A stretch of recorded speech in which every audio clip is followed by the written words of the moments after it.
There are writers who diagnose society as if it were an organism, measuring symptoms, proposing cures, applying the gauze of theory. Dostoevsky is not one of them. He does not stand outside the patient. He steps directly into the fever. He opens the cage of conscience and makes us look at the trembling animal within. His novels do not flatter the spectator. They indict him. They are not content to be admired. They demand to be obeyed. At the center of his work stands a single summons, the imperative of action. Morality, for Dostoevsky, is never an ornament hanging above life. It is life, muddy, bleeding, inconvenient, urgent. To read him deeply is to feel the rope of responsibility tighten in the hand, to sense that neutrality is not innocence but a form of betrayal, and that compassion without cost is vanity in costume. Tonight, we descend through his tunnels and climb his ridges, the prisons and parlors, the garrets and courts, the dreams and fevers where his characters discover that ideas are not toys but weapons, that suffering is not a scandal to be erased but a furnace that reveals what we truly worship, that freedom is terrifying precisely because it obliges us to act. Breathe, walk with me, keep one ear on the world and one ear on your own heart. This is the imperative of action. Dostoevsky's call to moral engagement. 1. The world as Dostoevsky found it. To understand the urgency of Dostoevsky's command, we have to enter his weather. Russia in the mid-19th century was a field of contradictions, spiritual hunger beside church ritual, salons debating progress while streets starved, the promise of liberal reforms shadowed by secret police, a rising cult of reason confronting an older, deeper ache for grace. Dostoevsky lived all these fractures in his own flesh. The young celebrity author, praised for poor folk, became the condemned conspirator. The intellectual discussing utopia in a circle of dreamers became the prisoner forced to stare at a firing squad. He was blindfolded, prepared for death, then yanked back into life by a last-minute reprieve and sent to Siberia in chains. Years of hard labor followed: shovel, frost, insult, hunger, and afterward military exile. He returned with a scarred understanding. Ideas are not sterile. They incarnate. They bloom into choices, and choices ripen into destinies. From that point on, Dostoevsky wrote as if every page were a courtroom and every reader a witness. The question was no longer, what is true in theory, but what do you do now that you know? 2. The failure of mere thought. Dostoevsky's pages are crowded with minds that overheat. Consider crime and punishment. Raskolnikov persuades himself that certain extraordinary men can step over moral lines if the end is lofty enough. He rehearses arguments, polishes motives, performs inner tribunals, where he is both prosecutor and defense, and then he acts. The axe falls. A theory splatters into reality. Rather than genius unleashed, he finds a new prison. Every sound is incriminating, every kindness unbearable, every heartbeat chanting a verdict. His brilliance becomes a chain. The problem is not thinking. The problem is thinking that refuses responsibility. Thought tries to float above blood and consequence. Life drags it back down. Dostoevsky does not despise reason. He despises rationalization. That thin ice we skate when we want permission more than truth. If we want to know whether a doctrine is human or monstrous, we cannot confine ourselves to syllogisms. We must look at the bodies on the floor and the faces in the courtroom and ask what we have become by the acting of it. 3. Suffering as the crucible of engagement. In Dostoevsky, suffering is not a glitch to be debugged out of existence. It is the test bench of the soul. There, pretenses burn off, motives unclench. One learns whether one's compassion is hospitality or theater, whether one's faith is a costume or a consent. His saints and almost saints, Prince Mishkin, Sonia, Alyosha, do not float above pain. They enter it. They accept humiliation without surrendering dignity. They help without stealing another's task. They forgive without rewriting evil into good. Meanwhile, the swaggering strong, Svidrigailov, Fyodor Karamazov, discover that indulgence without responsibility curdles into rot. Suffering asks a sharp question. Will you engage life, bleeding, yes, but awake? Or will you anesthetize it with distraction and doctrine? In the furnace, action becomes unavoidable. To pretend neutrality in the presence of another's agony is to confess a colder faith, the faith of self-preservation at any price. 4. The problem of indifference. In Dostoevsky's moral mathematics, indifference is the most ordinary face of evil. The indifferent do not gnash teeth, they shrug, they do not attack, they simply never arrive. They polish their conscience by calling their paralysis prudence, their distance neutrality, their delay humility. But in a world where human beings are drowning, neutrality is a choice that tilts the body toward the bottom. Inaction is not a blank space, it is a vector pointed away from responsibility. I did nothing, says the indifferent, as if that were a defense. Dostoevsky hears a confession. You left someone to carry your portion of the world. 5. Love as responsibility. If indifference is the great sin, responsibility is the grammar of love. In The Brothers Karamazov, Father Zosima dares a scandalous proposition. Each of us is responsible for all, before all. Not as a calculation of legal blame, but as a posture of the soul. Love is not primarily a feeling we enjoy. It is a job we accept. This responsibility clarifies what help is and isn't. Help that infantilizes is not help. Help that purchases control is a contract in disguise. Love builds strength in the other, even when that strength could walk away from us. That is why love is costly. It risks being no longer needed. Dostoevsky's medicine is simple but hard. Bear a little of the world that is not strictly yours. Act as if the boundaries of self were porous enough to let another's pain enter.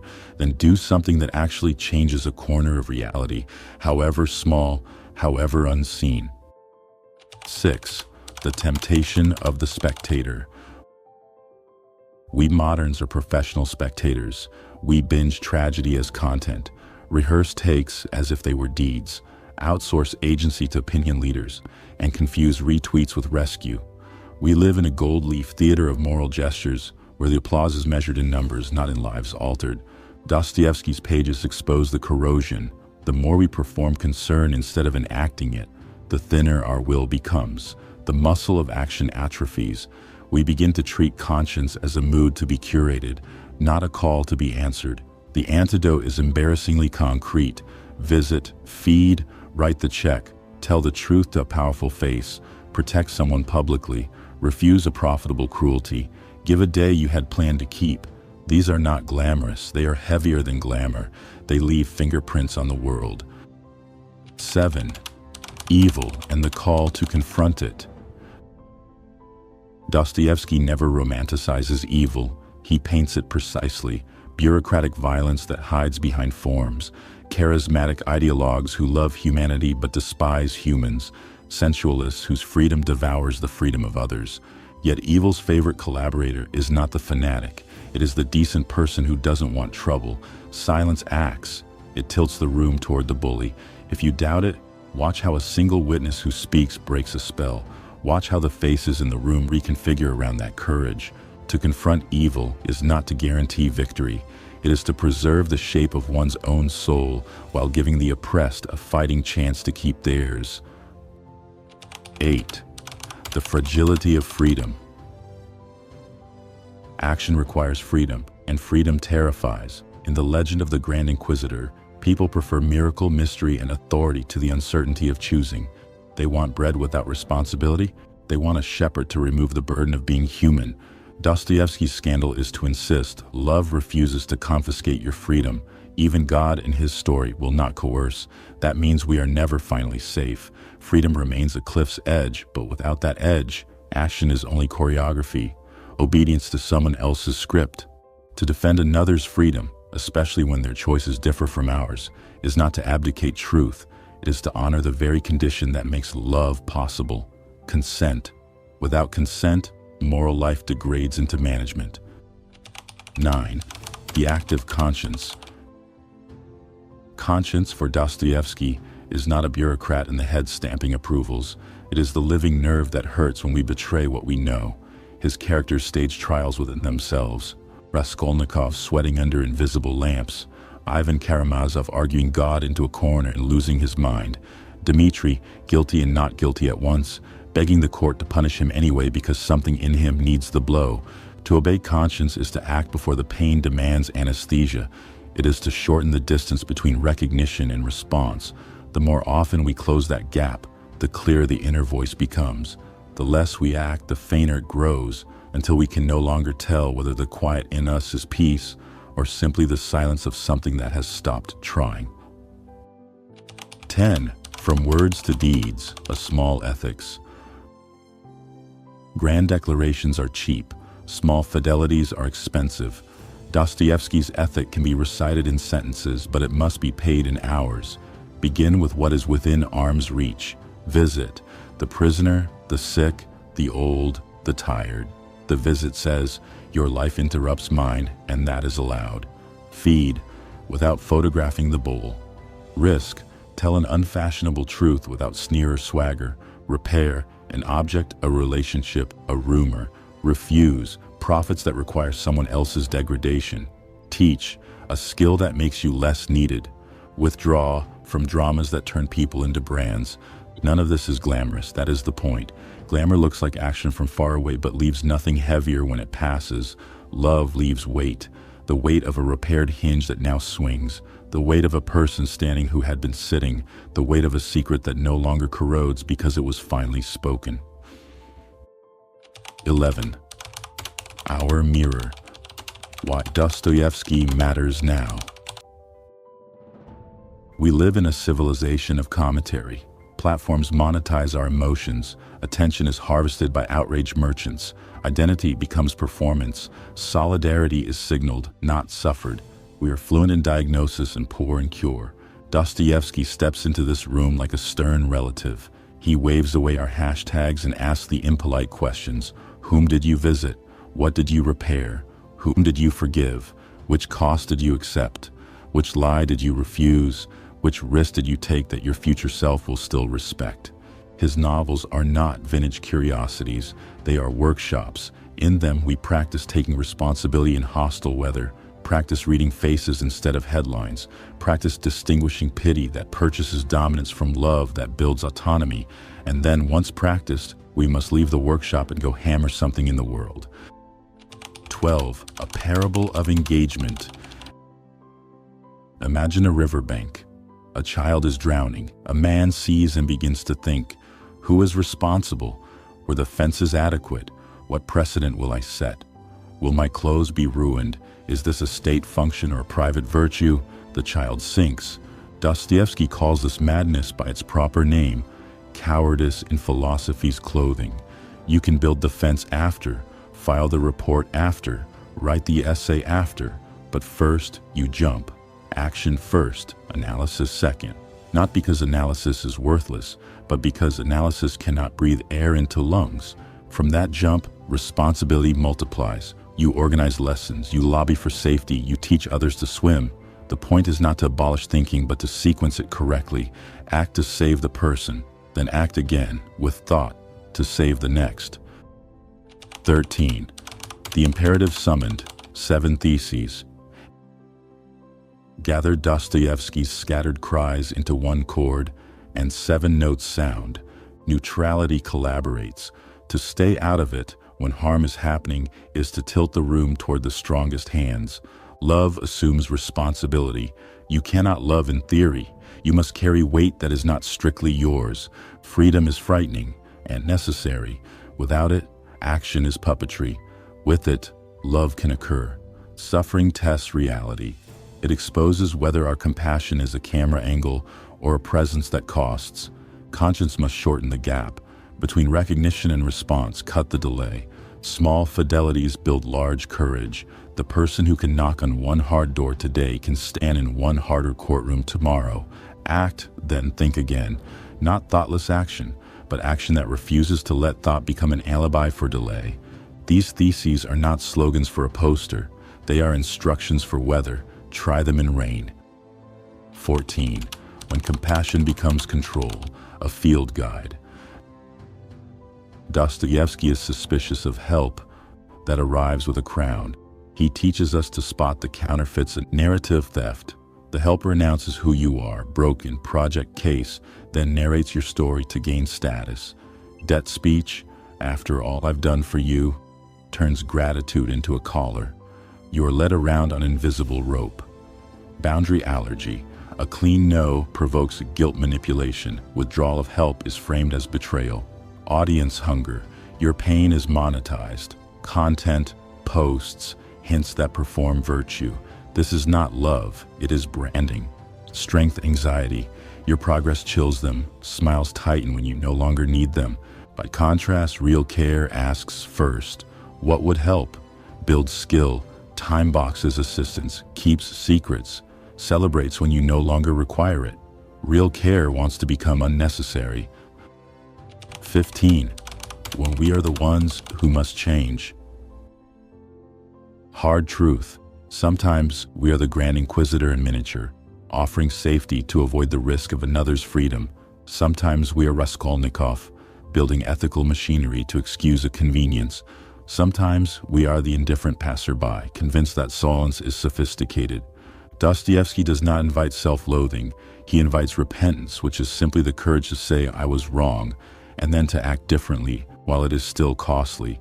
That is not sentiment, it is carpentry. You take out rotten beams and replace them one by one while the roof is still overhead. 16. Action and faith. Dostoevsky's faith is not an escape hatch from ethics. It is a furnace for ethics. Belief that does not risk anything for the neighbor is superstition, pretty and powerless. The only convincing theology in his world is enacted, feeding the hungry, visiting the prisoner, honoring the image of God in a face that has been told it carries none. But his faith also refuses to idolize success. You act because love commands, not because the metrics will applaud. You might fail, you act again. If you wait until confidence arrives, you will die waiting. Courage is not a mood you cultivate. It is a debt you pay to your own knowledge of the good. 17. The texture of a day. Micro practices. If all this still feels grand, bring it down to a day. Morning exam, 3 minutes. Who needs you to be specific today? Name a person. Design one concrete act. One repair, something physical or relational. Glue a chair, apologize for a tone. One refusal, a small profitable lie. A casual cruelty, a performance of virtue. Decline, one presence. Sit with someone anxious without prescribing. Let silence work. One anonymity. Do a good no one can praise you for. Protect it like a seed. The day will not look cinematic. It will feel ordinary and heavy. That heaviness is the sign that weight has moved from imagination to reality. 18. Epilogue. The choice is ours. At the end of his life, Dostoevsky still wagered on the human soul. He believed that freedom, terrifying as it is, could be born, that suffering, bitter as it is, could be transfigured, that love, inconvenient as it is, could become responsibility and therefore future. None of this happens by accident. It happens because someone stops spectating, steps into the cold, and does the next necessary thing. We stand at a fork every morning. One path is commentary, applause, a curated conscience, the sweet sleep of non-involvement. The other is awkward, risky, specific. It begins with a knock on a door we do not want to knock.